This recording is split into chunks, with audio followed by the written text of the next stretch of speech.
On a constaté qu'ils sont venus la nuit et mettre le feu sur notre sang. Maintenant, le 1er janvier, mes travailleurs m'ont appelé de venir voir la situation du sang. Je suis venu, j'ai vu qu'ils ont brûlé tous nos réserves d'ananas. L'ananas, l'agriculture d'abord en un mot, j'ai débuté ça depuis lorsque je faisais le collège, le lycée jusqu'à l'université après mes études.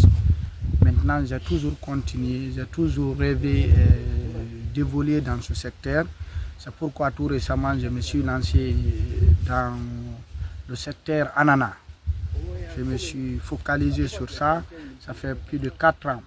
Maintenant, comme vous voyez, c'est un nouveau site qu'on avait aménagé depuis l'an 2022, où se trouve près de 2 hectares, presque 2 hectares, 90 000 et quelques réserves.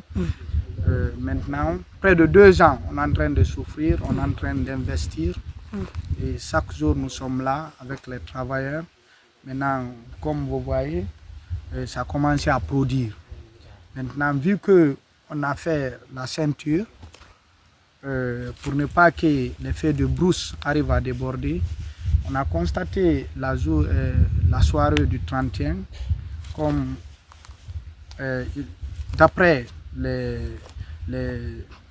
experts, ils nous ont dit comme ça commence à produire de mettre les autres là, les herbes là-dessus pour ne pas que le soleil tape.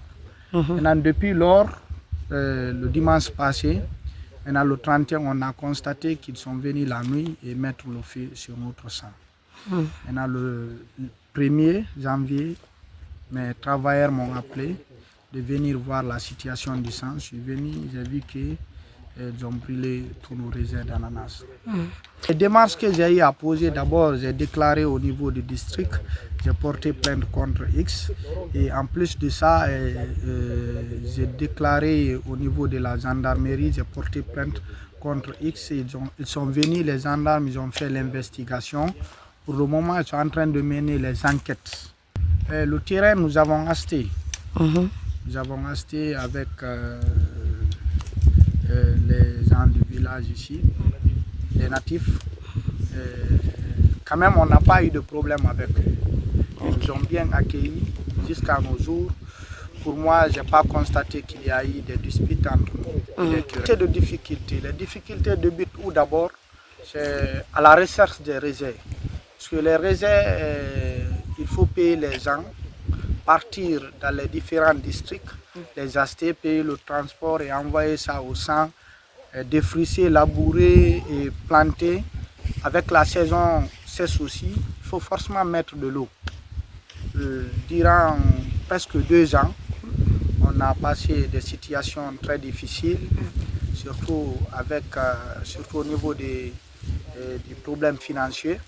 Moi, l'appel que j'ai à lancer à ces gens, c'est d'abord de voir la souffrance que les entrepreneurs sont en train de souffrir et de savoir aussi que les gens là, ils souffrent pour avoir ces fonds. Ils prennent leurs petits moyens, ils investissent, ils les payent, ils travaillent et après tout, ils viennent, ils brûlent. Moi, ce que j'ai à leur conseiller, c'est de changer cette mentalité. Pour que cela s'arrête, l'État doit prendre des précautions. C'est seul l'État qui peut nous aider dans ces affaires. Parce que depuis que les champs ont commencé à brûler, j'ai vu beaucoup de champs brûlés, mais toujours les entrepreneurs se plaignent. On ne voit pas la présence de l'État. Parce que moi, ça fait presque 4 jours maintenant, depuis qu'ils ont brûlé mon champ. Mais partout où se trouvent les bureaux agricoles, j'ai tout appelé, mais jusqu'à présent, je n'ai pas vu quelqu'un dans mon champ et me demander comment l'acte s'est produit. Et à ce niveau, j'appelle l'État de prendre leurs dispositions. Comment prendre leurs dispositions? D'abord, c'est d'aider les victimes à mener les enquêtes afin d'aboutir à un bon résultat. Et de condamner aussi de façon générale ces actes.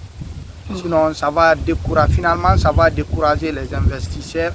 Une fois que les investisseurs sont découragés, c'est que le secteur va perdre sa valeur.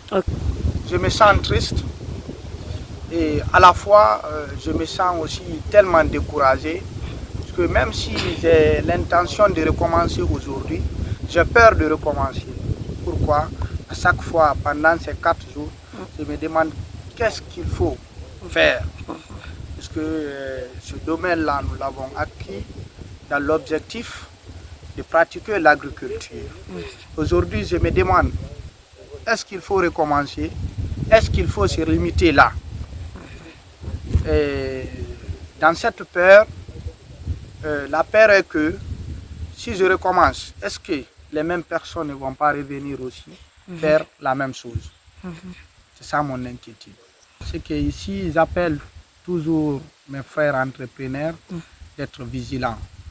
Parce que moi, je ne m'attendais vraiment pas à ça, d'être vigilant, et aussi à l'État guinéen, surtout le ministère de l'Agriculture, de se réveiller, de prendre leurs dispositions et de trouver le plus vite que possible la solution afin de freiner ce fléau. Merci beaucoup. Merci, madame.